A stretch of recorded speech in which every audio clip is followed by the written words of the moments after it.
worship today, okay?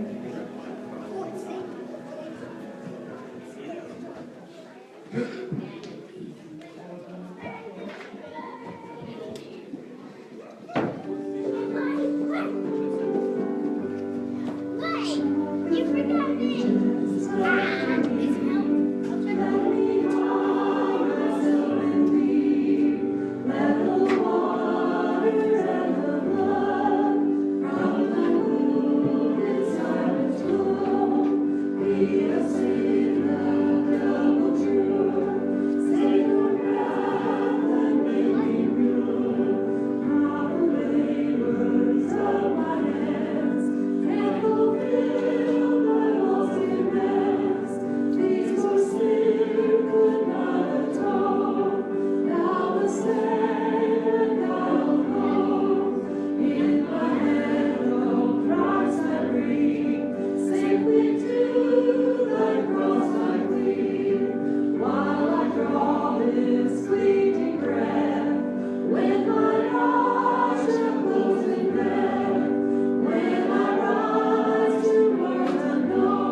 Let's pray together. Father, we do want to come into this place and invite you to protect us, invite you to speak to us, and invite you to enter into our lives and take control and give us guidance and strength. We pray this morning that in this hour of worship we would surrender our hearts and minds over to you, that you would be able to speak to us and teach us from your word, and that our praise will be pleasing to you. In Jesus' name we pray. Amen. You may be seated for just a moment. We're still learning to use our new programs. The tear-off information for guests to fill out there on the far end there is also has our scripture memory verse for the week. So you might want to take that and put that in your Bible and use that to memorize that scripture. I encourage you to read all of the activities, even those at the main campus. There may be something that you'd be interested in there. There's also an advertisement in there on the River Road side. It says Get Updates. This is a way that Micah can text to you reminders about what's going on in our church or any changes. So the best thing to do is to wait till his preaching today and start signing up for that, because it'll buzz his phone every time someone signs up. So you might want to do that. And bless him this morning with lots of buzzing activities.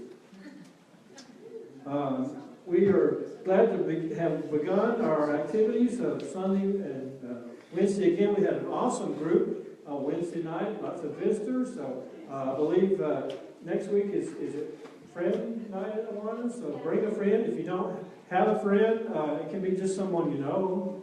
Invite them and invite them to come with you to Awana's Wednesday night. Let's stand together and welcome each other to worship this morning.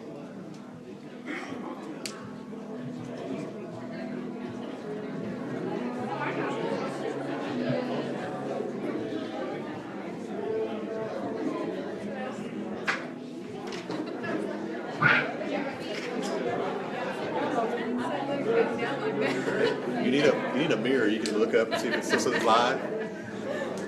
Yeah. Oh, I did exactly that. What is that? Oh, gosh. Okay. Here's your official job. Can you glance back every now and then, make sure that still says live? Yes. Because they can't see it from up there. Okay, yeah. Hey, Jared. She's sitting right here, so she's going to check and make sure it's still streaming. If it pauses, just give Jared the old. If it pauses, it won't say red live? Yeah, I think it'll just, I don't know what it'll say. Okay. Just nothing. Or what? Okay. Okay. Keep glancing at me.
His wounds have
dismiss our children at Children's Church at this time.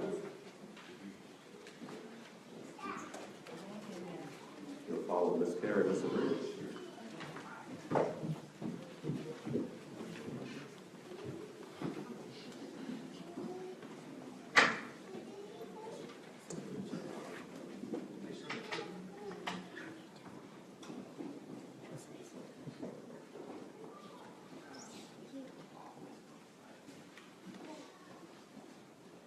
The rest of us will spend some time praying before we look at Jonah chapter 2 this morning. We'll ask you, would you pray for Roy Savage? He was taken by ambulance. He was taken by the stubborn ambulance this week to be a saint. That's where he's still at. And so, praying for him. They're trying to get everything right with him. He had pneumonia in both lungs. And some other things they're trying to fix. So, pray for Roy. Pray for Faye and Jacob. We're praying for his healing. So I ask you to do that. And also, would you pray for our foster baby Hazel? Her case is in much flux, but they are trying to place her with family members, along with her 3 siblings. And we're praying for God's intervention, to be frank with you. We're praying for God's intervention this week, that they'll stay where they're at. We're safe for them. And those other things in your heart. I'm thankful for the rain. Thankful that it could have been a lot worse, 1 or 2 degrees different. This could have been different, but we still got some ice out there, so praying for people and also for all those workers that have to deal with down lines and all that. So we'll spend some time praying. You're welcome to come to the altar, and I'll close this here in a moment.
Transcends our circumstance, Lord. Sometimes we can't even see your goodness.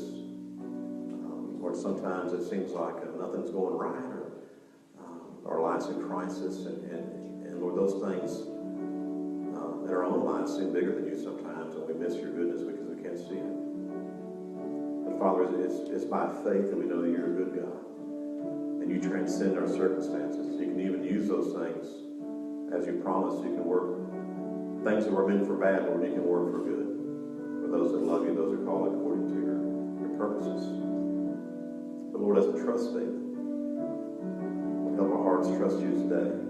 We do thank you for the moisture. We know it could have been a lot worse. I know in other areas it is. And so we do pray for people, those that are having to work out in it, and all that goes with that, Lord. So we pray for our homebound and others that are sick. We care for them in the midst of this weather. We do pray for Roy. We pray for his healing. Would you bless him? Would you heal him? We thank you for him. Would you bless Faye and Jacob and their family? Lord, we pray for Hazel and for our siblings. Lord, we pray for, Lord, I pray for the miracle of your intervention this week. Lord, we trust you regardless of any circumstances. Lord, when things go away or don't go away, we trust you. Lord, I do pray for Hazel and for that situation. Pray for our children's church. Lord, as they meet, would you bless them as they learn about you? Thank you for our nursery workers and our Lebanon babies in there. Would you bless them? And Lord, as we continue in your service, we trust you would speak to us. It's in Christ's name.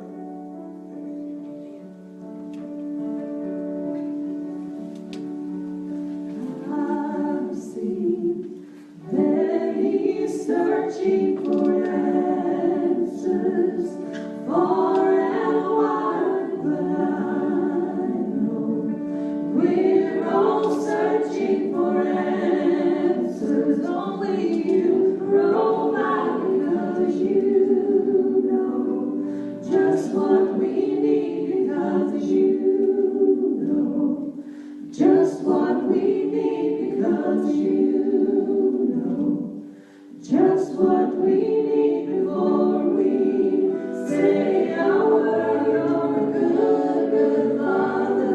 It's who you are. It's who you are. It's who you are. I'm loved by you. It's who I am. It's who I am. It's who I am.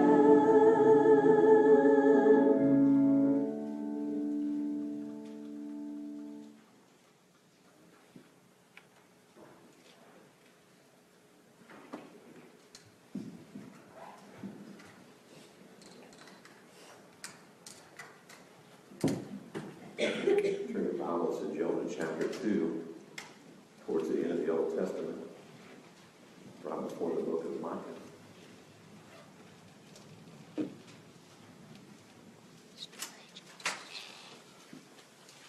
Let me read you this, called Bandit. My beautiful little pony with eyes so brown, running with the wind, barely skimming the ground. Body of gold, mane so wide, a vision of beauty, a dream in flight. With tiny hooves softly pounding the grass, a childhood memory not soon to pass. Two friends playing their own special game. The pony nickers softly, the boy calls his name. A boy and his pony together at last, a childhood memory not soon to pass. Have you ever had an unexpected grace in your life? It's something that is you could have never planned on, never thought about, and it happens, and you're just like, Lord, I can't believe that has happened. That happened to me this Christmas as I opened the wrapping paper from this frame. It was a gift from my sister. And when I opened it, across the middle of the front, I could see my mother's handwriting. My mom's been dead for 25 years. And when I saw her handwriting, our family's in the living room, and I'm thinking, what's going on?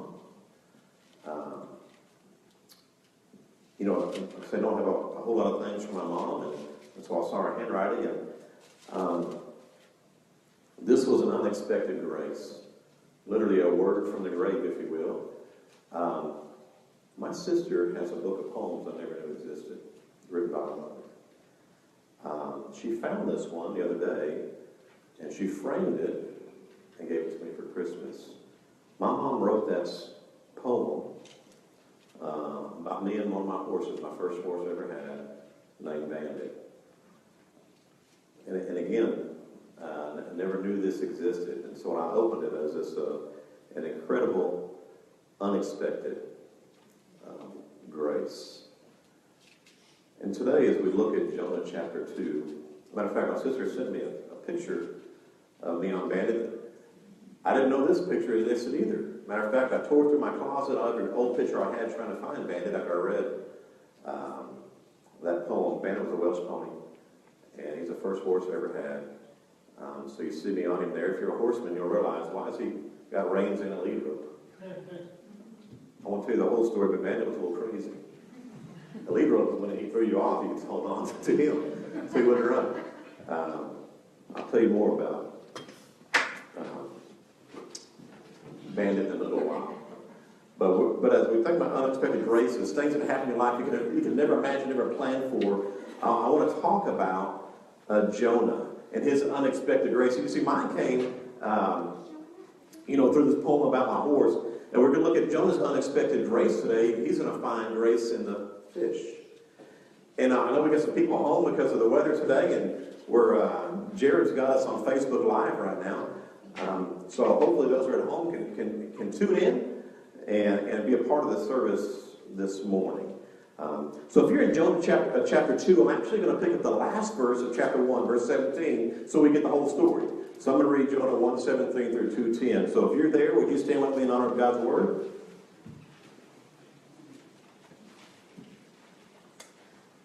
The Word of God says this. The Lord appointed a great fish to swallow Jonah, and Jonah was in the fish 3 days and 3 nights. And Jonah prayed to the Lord his God from inside the fish. I called to the Lord in my distress, and he answered me. I cried out for help in the belly of Sheol, and he heard my voice. You threw me into the depths, into the hearts of the seas, and the current overcame me. All your breakers and your billows swept over me. But I said, I have been banished from your sight, yet I will look once more to your holy temple. The waters engulfed me up to the neck. The watery depths overcame me. Seaweed wrapped around my head, and I sank to the foundation of the mountains. The earth with its prison bars closed behind me forever. But you raised my life from the pit, Lord my God.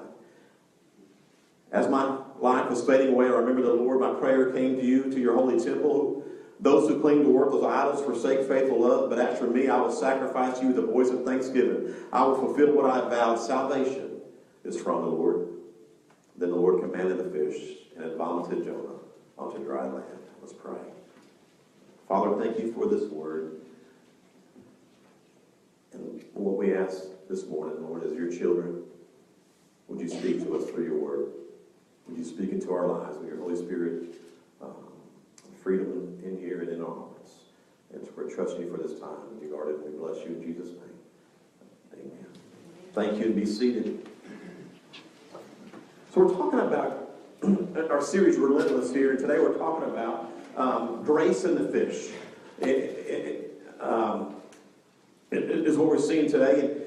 And so this account of Jonah, we already know what happened last week, that the Lord had called him to go to Nineveh to preach to the Ninevites. We understand that Israel and Nineveh were enemies. They hated one another. And Jonah did not want to go to Nineveh, did not want to preach to those people. Why? We find out in chapter 4, I think it's in verse 2, because he knew God would have grace upon him. And he didn't want that. He didn't want Nineveh to be repentant. He didn't want Nineveh to face anything but judgment. So he fled, went to Joppa, got on a boat that was going to Tarshish, and to get as far away as he could.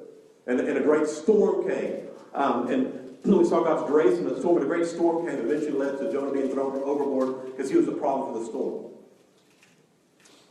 And that's where we pick up our story today. Jonah is thrown overboard. And then in verse 17, it says that the Lord appointed a great fish. The first thing I want to talk to you about in verse 17 is the grace of creation. The word here for appointed is our same word, prepared. And I want you to see a principle here. Now, I want us to understand the context of the principle. I want us to see a principle. That even in our sin, God is preparing for our success. Think about that for a moment. Jonah was not on that boat because he was supposed to be. He was on that boat because he was running from God. He was in sin. And God's grace is bigger than our sin, right? Isn't that a song? Yeah. Grace, grace, God's grace. And so we understand that God's grace is greater than our sins. And even in our sin, God is preparing for our success. And while Jonah was planning for failure and for disobedience, God was planning for grace and for success. Because we serve a God of grace. That even in a world of sin, God's preparing for our success. I read a book one time about one of the young men from Rwanda during the genocide.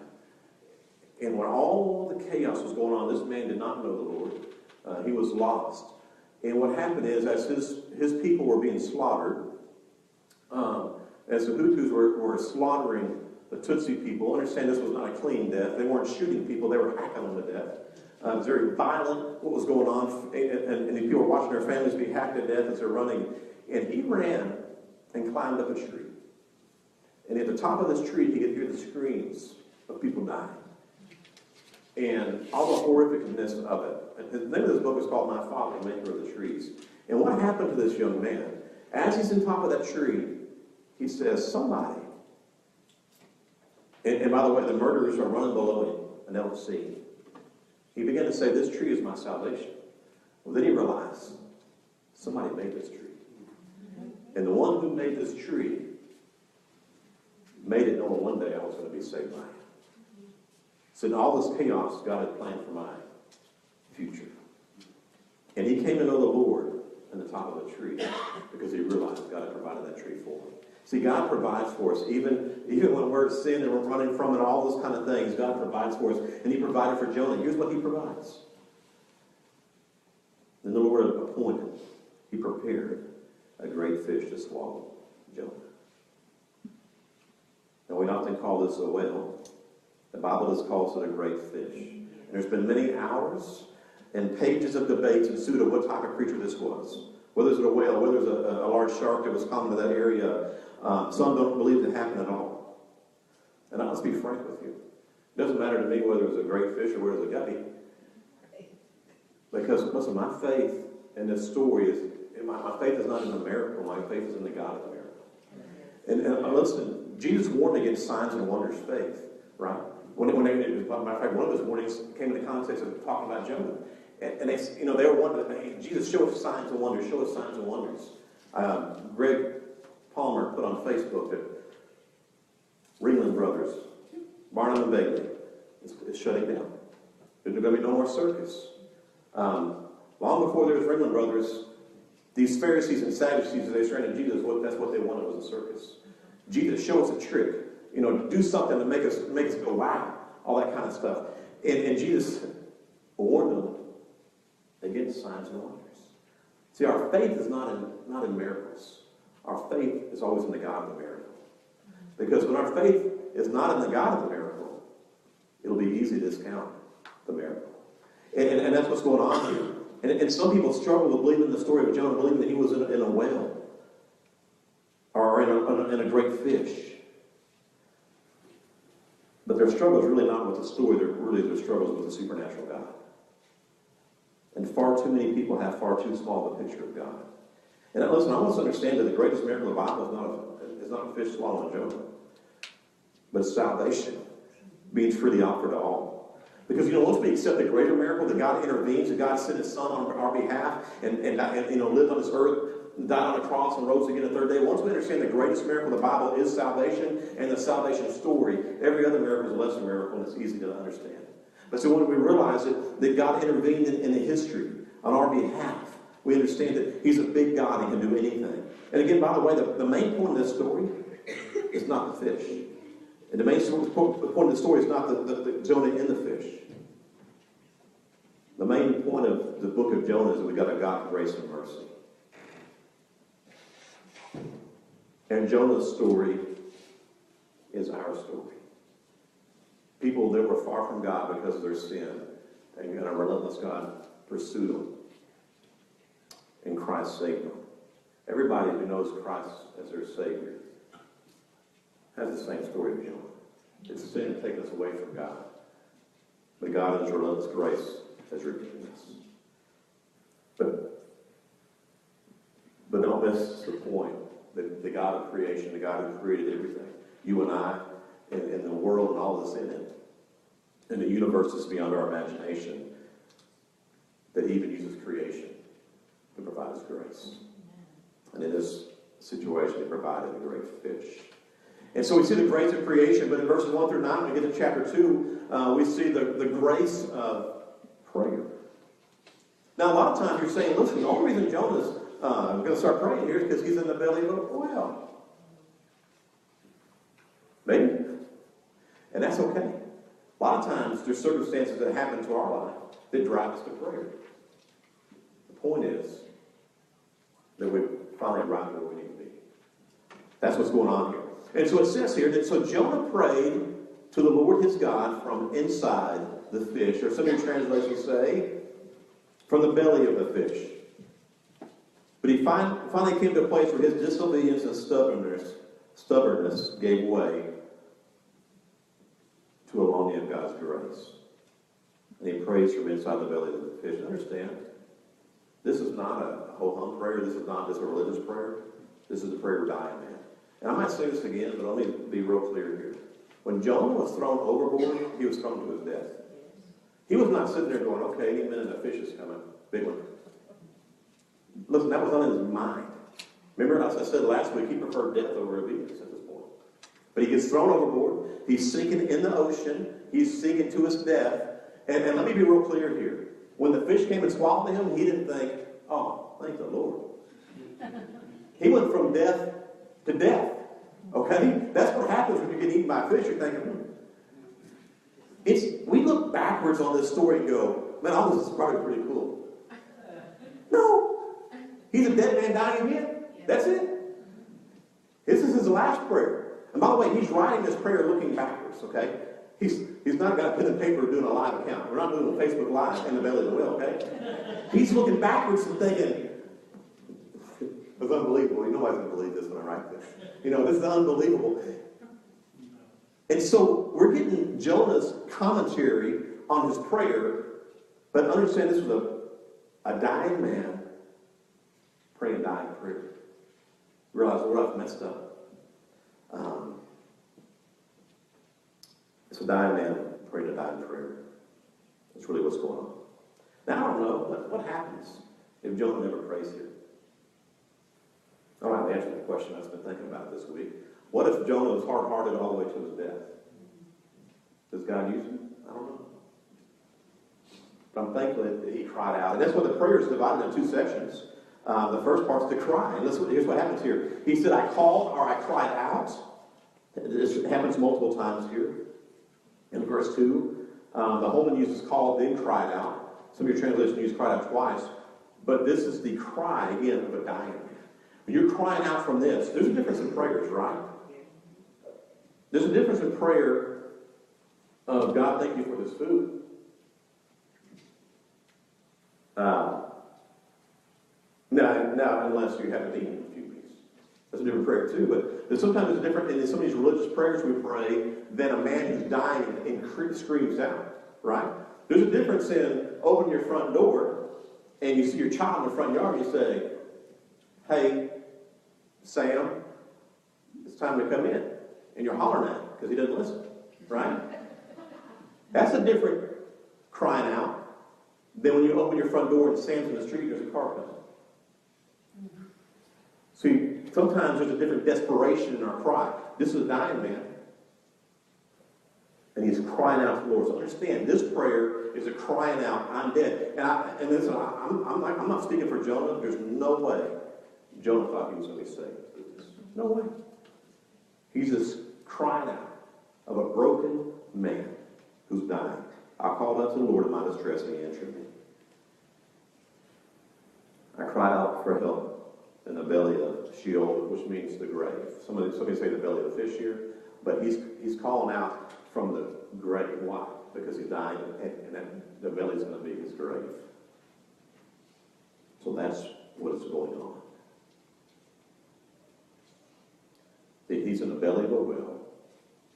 He's dying, and he's crying out to the Lord.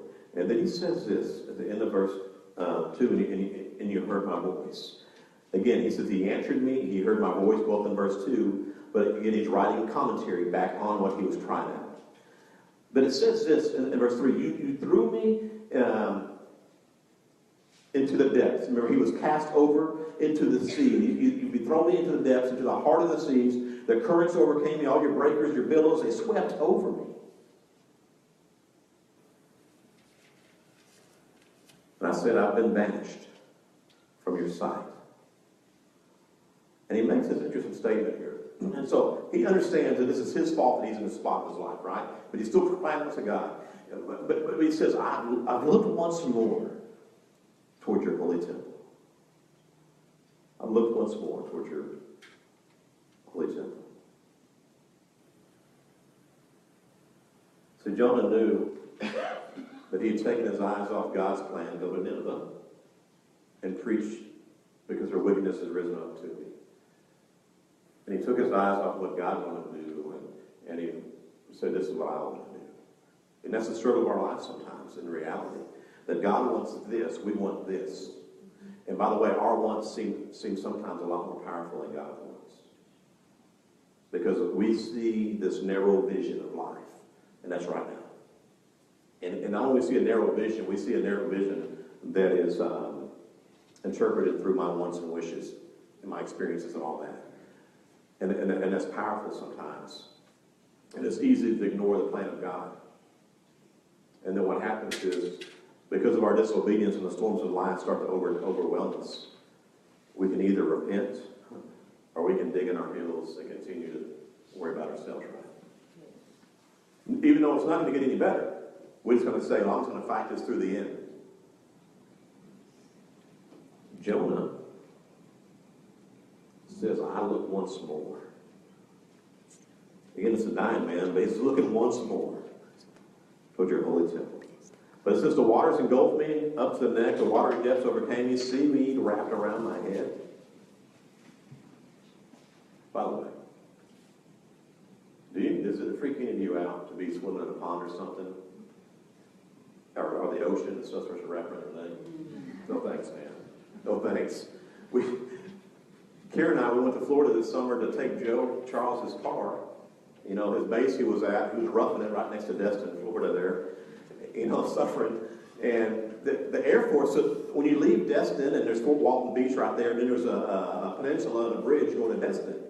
And there's bays in there. And so when we were right there, on that peninsula, there's nothing on that peninsula. There's development everywhere. Well, the reason is the Air Force owns that peninsula. And they got a private beach for Department of Defense personnel. And so you can go, and Joe shows his badge, and then we go swim on this private beach. I'm thinking, it's fantastic. And so we get there, and the lady goes, who's working the gate and checking your ID, and you pay like $5 or something. She says, seaweed's bad today. You might not want to swim. You go, what? She goes, it's real bad on the shore today. It kind of moves around. And so you can go check it, and if you feel like swimming, come back and pay us. So we walk out to the water, and looks good to me. And so we get in. It was terrible, actually, because that stuff's wrapped around your legs. It's going in your shorts. It's going everywhere. It's everywhere. And so if you were swimming a pond and it got around your feet or anything like that, it's a weird feeling. And so Jonah is telling you, this isn't good. It's wrapping around my head, wrapping around my face, my neck, everything. This is bad news. He's painting a picture here for us. And listen, death is bad. Disobedience is bad. But he says this in verse 6. This is fascinating. We already know he's in the depths. He's sinking, all this going on. I sank to the foundations of the mountains. By the way, time out. I don't know when Jonah got swallowed, by the way. Okay? I mean, before he drowned. I don't know how far he was sinking. If it was immediate or if it had been sinking for a while. Because some of this language invokes that something else is going on. But I'll just tell you that. I sank to the foundations of the mountains. You know where the foundations of the mountains are at? The bottom of the ocean. Okay? Anybody ever been to the bottom of the ocean? No, because your head explodes. So I want to talk about, sometimes God's working concurrent miracles. Like we get caught up in the fish and forget that Jonah sunk to the bottom of the mountain, or to the foundation of the mountain. He's in the bottom of the ocean where your head should explode unless you're in a submarine or some sort of pressurized vehicle. Yeah, or a fish. Maybe a fish has cabin pressure. I don't know what's going on. But all I know is that he is sinking to the bottom and his head doesn't explode. How do I know that? Because obviously he comes out of it. And so I'm reading this. Listen, I've preached Jonah before, and I've looked at this passage before, but today I'm looking at, or this week I'm looking at this, and it says, he's sinking to the foundation of the mountain. I'm like, that's impossible. And sometimes God is working miracles in your life, you don't know that. And there's concurrent miracles, like this is going on, you're like, man, that is awesome. I can't believe how God did this. But there's other secondary and concurrent miracles that we're missing. There's things we'll never know that God's intervened in our life for. We'll never know. And listen, I don't know if we're going to get to heaven and there's going to be a counting where God said, hey, remember that? Listen, I don't know that. We're probably not even worried about that when we get to heaven. When we're at the feet of our Lord. None of that probably even matters. But if the Lord was keeping in the counting book in our life the things he did we never knew about. Exactly. There's no way to ever even account for all that. But remember that sometimes when we don't see God working, doesn't mean he's not working. And that's what's going on here. There's so many things that God is overcoming for this rebellious son, because God's relentless in his grace. And as he's sinking into the foundation of the mountains, he's holding his body together. In the midst of all that, a transition happens right in the middle of this verse. This prayer turns into the crying out to a praise. So right in the middle of verse 6, he puts the word "but" in there. Oh, in fact, let me finish the verse. And not only did he sink to the bottom of the mountains, here, look at this word picture he gives. The earth with its prison bars closed behind me forever. That's a bad picture, right? Bad picture.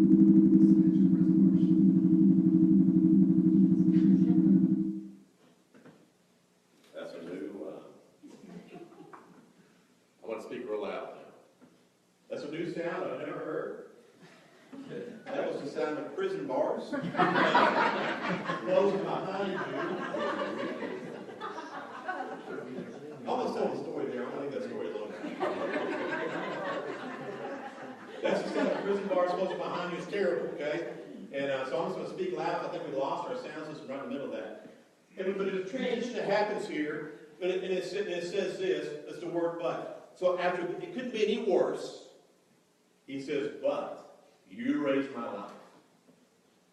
That's our salvation testimony right there. That sin had closed the world in on us, but it says, "You raised my life." That's what salvation does to us. By the way, Jonah's already a picture of the Lord's death and burial. But Jonah's also a foreshadowing of the Lord's resurrection. And that's what happened here. He says, "You, Lord, raised my life from the pit." He's going from the grave, from the bottom of the earth. From the pit, Lord my God. And so this transition happens here, that he goes from being certain death into double death, and the prison bars of the world closing in on him. But he says, "You raised my life." And there's a great shift that happens here in Jonah's life. And again, he's looking backwards, and he's writing on this, and he says, something happened. Can you imagine just sitting with Jonah and talking about the story? And he's like, I'm dead. And something happened. Amen. And then up in heaven, Lazarus going, yeah, I know. I know what happened. I was in the grave, and the claws were all around me. Amen. But you raised my life. Yes. This is awesome what's going on here. And so he says this, as my life was fading away. Now, here's a commentary of his resurrection. As my life was fading away, I remember the Lord. Maybe as our life is fading away sometimes, that's what we need to remember. Yes. And things are falling apart in our life, and things just can't seem to get right. And sometimes it's as simple as that. That I remember the Lord has sovereignty over my life, and that I belong to Him. And instead of fighting in my sin, that I need to surrender once again to the Lord. But so my prayer came to you in your holy temple. Then he makes this commentary. Listen, there's those that claim to worthless idols. And he's probably talking about Nineveh and their idolatry and their paganism. But listen, there's worthless idols that were going in Jonah's heart as well. One of them was him. One of them was his plan. The other one is nationalistic pride. Listen, part of his hatred for Nineveh was his pride for Israel. Okay, and listen, there's a danger in all of our hearts, no matter where we're from on that. But a lot of times, listen, we make the gospel an American thing. And that perverts it. As a matter of fact, that lessens it. That Jesus died for the world. Amen. When we're up in heaven surrounding the throne of our King, we're not going to have a lot of flag patches. All right?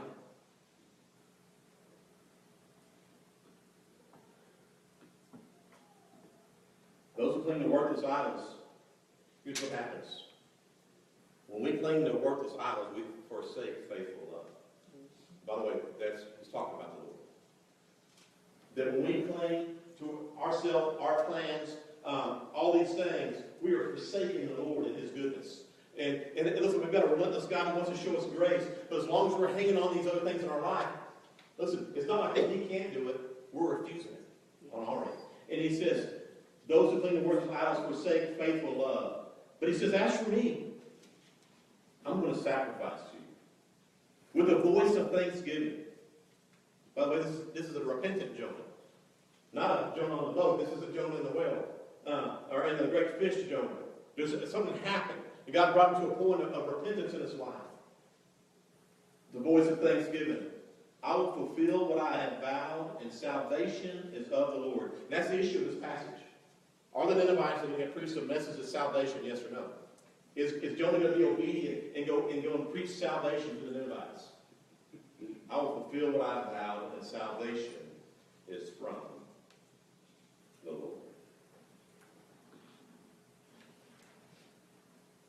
There's a lot of second chance stories in the world. Salvation is a second chance story. And you can think of a lot of stories of second chances that, you should have been dead, but you're alive. Yes. What do we do with that? Now, I told y'all the story about the young man who essentially died on River Road on a motorcycle but lived. And then when I saw him, a year later, and this is exactly what I told him. Why are you alive? Because God is going to use you for something. Don't waste it. But listen, salvation is the same way. And there's a lot of times, and listen, we realize there's no reason that we should be alive. A few times in my life, and you probably all have the same testimony, a few times in my life, I was facing certain death and should have been dead. But how many times do we just move on from that and go, whoa, that's close? What's for dinner? And we miss it. I remember coming off that, and I told you this story, I'm not going to rehash it. I remember coming off that mountain in El Salvador and getting back to our room, and I looked at our Bobby Bowman, the doctor, and I said, Bobby, we should be dead. We should not have lived. And I told him, besides the fact I was carrying the money, I would have been dead for sure. And he's like, yeah. Anyway, long story. Other stories, but I'm like, Jonah was given a second chance, and what are we going to do with that second chance? That's salvation in our life. What are we doing with the life God has given us after Christ saved us? What are we doing with that? Because that matters. Salvation is of the Lord, and we need to fulfill our vow. That's what Jonah says. By the way, Jonah's prayer here closely aligns with a lot of Psalms, even quoting word for word from some of the Psalm passages. And I want us to understand this principle. Knowledge of the Scripture doesn't necessarily mean obedience to the Scriptures. Jonah had all this knowledge before he was in the belly. Okay? He had all that knowledge, but it didn't lead to obedience. And we've got to understand that we can read the Scriptures front to back, and we should. We can memorize Scripture, and we should. But that's not the same as obeying Scripture. So we read it to obey it. We go to God's Word, so transformation in our heart. Understand this. The very reason we go to God's Word is so we can learn about Him and we can walk in obedience with Him. Okay? It is not to preach a sermon. It is not to teach Sunday school. It is not to teach somebody else. Those are all secondary issues. When we go to God's Word, it is for first to teach us about the Lord, but also for transformation in our life. Every time I go to God's Word, I want to learn something about the Lord, but I also want to have transformation in my life. And so when I read this is for obedience. This is a manual of obedience. That's what it is. And sometimes you're wondering the genealogies. Well, how can I apply that to my life? There's things we wonder, but we allow the Holy Spirit to teach us through His Word that we might obey His Word. We've got to finish this. Verse 10. We're going to talk about, we saw the grace of the fish, or the grace of creation, the grace of the prayer. Now we're going to finish this by looking at the grace of second chances. And it says this in verse 10, as it brings this chapter to a close. The Lord commanded the fish. He's already spoken to the fish to go get him. Now He speaks to him again. Again, using this creation. It said He spoke to the fish. And then what did the fish do? It vomits Jonah on the dry land. Now, the assumption here, the Bible doesn't tell us, the assumption here is it took him back to Joppa. They can't take him to Iraq, where Nineveh is at. Unless it swam a long way to get to the Gulf. Okay? The assumption here is it took him back where he left obedience at. He took him back to Joppa. And listen, if we can use a sanctified imagination for a minute, we're getting extra biblical here. I've thought about this a lot.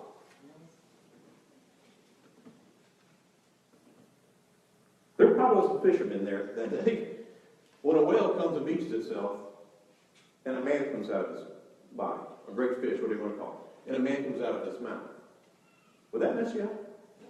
I don't know who was there. I don't know who witnesses. In my mind, and again, don't. This is extra biblical. In my mind, I just see them sailors that were almost died because of Jonah.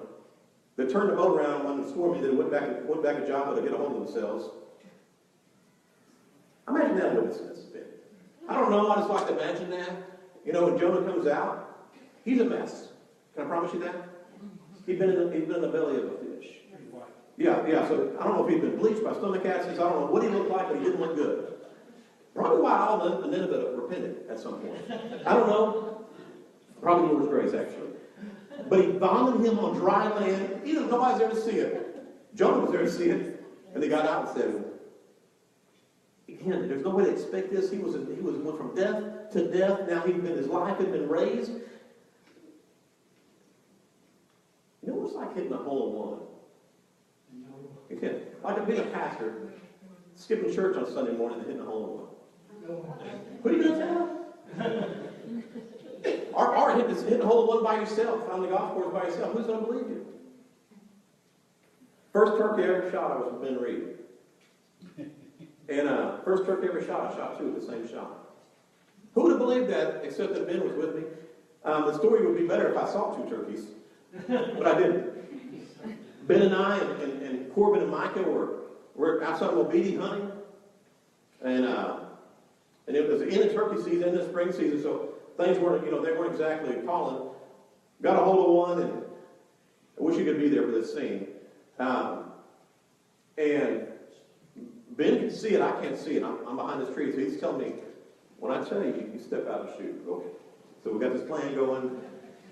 Corbin's on the ground. He's got a turkey decoy on his head. I mean, awesome scene. Corbin's the turkey. Ben tells me, step out. So I step out, I shoot this turkey, it's fired up, we run over, we stand on it. And a few seconds later, something starts flopping behind us. There was another turkey crossing, and we never saw him. Shot them both with the same shell. Was somebody being sad about this? You ever heard a turkey scream when he dies? No, I'm joking. So anyway, that's a bad comment on the stories. But if I'd have been out there by myself and told someone, I would have told a story because who would have believed me? So Jonah, if he gets out of his whale's mouth by himself, he's like, who's going to ever believe what is happening here? And so he sees the sailors like, hey, there's a guy. But here's, we're going to finish this up. I'm telling dumb stories. That fish got Jonah, kept him back into the right direction. But here's what's interesting. I've already mentioned it. But Jonah's salvation came in the form of another trial. When he gets swallowed by a fish, we already talked about it, he went from death to death. His salvation came in the form of another trial. Sometimes in our life we think nothing can get worse. And then something happens again, we go, really? Sometimes there's another thing happens in our life that becomes our salvation. Trust the Lord through everything, is what I'm saying. Being swallowed by that fish was not a cause for celebration from Jonah. But Jonah received God's grace in that fish. See, grace is getting what you do not deserve. My old horse, Bandit. He's the first horse I ever had. I wanted a horse bad, but I was also bad. And so my mom said, you start acting right, we'll get you a horse. I didn't uphold my end of the bargain. And one day we're at the auction in Seguin. I like going to the auction as a little kid, hanging out, running around. And we're at the auction in Seguin, Texas. And after the auction, I found out that my mom had bought me a horse, Bandit. And so they loaded Bandits up for us. I wouldn't get over there. When they dropped him off at our house, we figured out Bandit had been abused severely. And he was nuts. I mean, it's just the reality of it. He was real gun shy. You couldn't touch him. I've got this dream of riding this, this horse through the pastures, the wind blowing in my hair. And I got a horse that wouldn't even come to me. And so we had one huge pecan tree in our back pasture. And I sat under that tree for hours. And hours and days and weeks to get that horse to come to me. I'd sit out there with some treats, some sugar cubes and stuff. And Bandit would get closer and closer. And I'd go to reach for him. He's gone. And we did this over and over. And I was like, I'm not giving up. And because I got a horse and I wanted a horse. He was a crazy horse, I'll take it. Anyway, so he'd get closer and closer to me. So finally, Bandit and I, we became buddies. And he trusted me. Anyway, as you saw when I'm riding in that picture, I was sitting on him anyway. Didn't have a saddle on. We never became that good friends. And so he could never saddle me. He'd go nuts. But I could ride him bareback and rode quite a bit. But the issue is, I did not deserve that horse. He was a gift of grace from my mother. And I'm forever grateful. And I received grace in a horse, but Jonah received grace in a fish. And I'm thankful that we have a relentless God of grace that does not give up on his children. Let's pray. So, Father, I just thank you for your grace. Lord, thank you. We see the story of Jonah. Lord, that he didn't deserve the gift you gave him, the gift of a second chance, the gift of being saved from the drowning by this great fish and then spit back on dry ground. That's all your grace. Lord, we thank you that you're God that shows grace to your children, even when we don't deserve it. We thank you for that. And Father, we pray as we look at this story, we look at our own story, look at our own life. And when we see your provision in our own life, we see your grace gives in our own life. But Lord, I also pray that we would trust you even when we can't see it. We'd have faith in you even when it seems to be the worst. And it seems like literally the worst thing. Sometimes from our own doing of disobedience. Lord, sometimes, Lord, we're going through the storm of whether it's attacks on our life from Satan because of our obedience. Lord, sometimes we just feel like we're sinking. Lord, let us look for your grace in the midst of our storms and trust you for it. And we thank you for the gift of it. Thank you for the story of Jonah. But thank you for our story. And may it glorify you. Praise the name of Christ. Let me share one more verse with this word as we have a time of invitation. Talking about the gift. It's a memory verse you all know, but it says, for by grace, not something you don't, not something you deserve, but for by grace you've been saved through faith. That not of yourselves is the gift of God.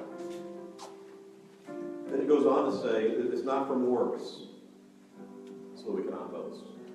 When we think about our life and we think about salvation, we understand salvation is a gift that we receive from God when we place our faith in Him. But it's a gift that we do not deserve.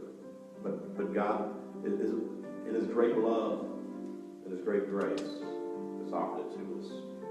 And so when we in our lives understand that our sin is separated from God, but through Jesus Christ, He provided for our salvation. And we place our faith in Him, ask Him to forgive us our sins, and He will save us. And listen, not only He'll save us, He adopts us into His family. Not only that, He uses us. You think, how could God ever use a wretch like me?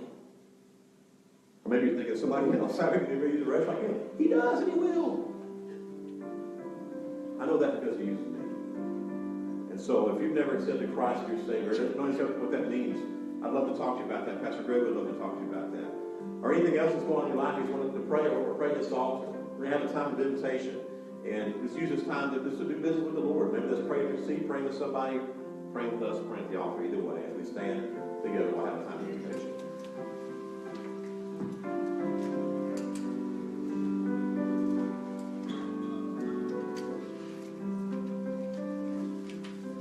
Just as I am without one but that thy love was shed for me, and that thou bidst me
treasures, bless both the giver and giver, and use it as I will. In Jesus' name we pray. Amen.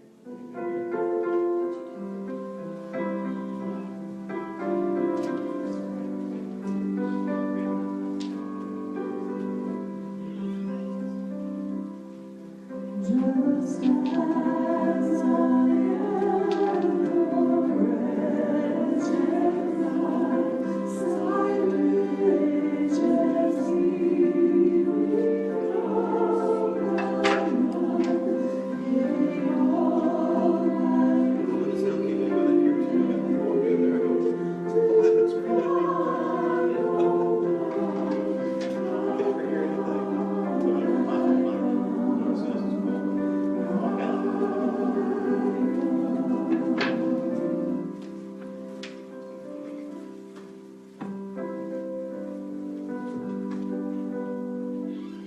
A few announcements before we leave. And I don't know what our sound system came back on to. Usually I can't hear. And so if I was screaming and the sound system was working, sorry about that. We're having a prayer meeting at 4 o'clock today. Sorry, that's check your spirituality. That's how we're playing. Kidding. Okay. Like prayer needed. Yes, yeah, not because of Catholic game, but we aren't having anything tonight. In your bulletin, it talks about some things that are upcoming. And so also there's I know some of you have already been doing it, but there's a announcement in there where you can get text updates from the church. We're getting high tech, we're moving into the 90s. And so you can text for church announcements at PBRC to 81010. And then this morning we used it for the first time, but we'll send out important updates. We're going to try to flood your text inbox during the week, but for important things about services, those kind of things we'll put on there. We'll continue to put it on Facebook as well. There's also a separate one for youth. If you're a youth or a parent of a youth or relatively youth that involved in what's going on, and so you can get updates as well. Speaking on that note, I know we're missing some parents here. If your child is going to disciple now, I need to know today. You don't have to have your forms turned in or payment turned in today, but I do need to know if they're going today, and I need their shirt size. So catch me, catch Greg in person, or text us. I just need to know if they're going so we can turn some information in tomorrow, and the rest of it will work out. And the rest of the information is in there. And so, if you're, we'll stand and, let's do our memory verse. Again, we're doing a topical memory index system this year. You can buy these, 60 key verses of the Bible. They're broken up by sections. And you can get memory cards to put these in your pocket. This is the first set of memory verses I ever did as a young believer. So Romans 12:1 in the Holman says, we read it together, "Therefore, brothers, by the mercies of God, I urge you to present your bodies as a living sacrifice, holy and pleasing to God, for this is your spiritual worship." Romans 12:1. Pray God to use that verse in your life this week, and maybe you can use it in somebody else's life as well to share it with them. So stand and join hands. We'll dismiss in prayer. If you see somebody here you've never met before, make it your business to meet them today. And thank you for being out on this cold, dreary, and wet day. And I hope that those that watched it on Facebook were blessed. And let's pray. Father, thank you for loving us. Lord, thank you for allowing us to be your children and for calling us and for using us. And Lord, thank you, Lord, that for your grace to give us second chances. Lord, that even when we don't deserve them, Lord, but because you're a relentless God who has relentless grace. And you want to use your children. Thank you, Lord. Even when we mess up, even when we run away, you draw us back into yourself. So I pray that maybe today that's the message we need to hear, that we can walk out of here and say, I know I've messed up, but I can serve God today and tomorrow and for the rest of my life. Lord, help us, Lord, all to be a group of believers who serve you every day with all that we have. We tell the world about the grace that you show. We bless you in Jesus' name.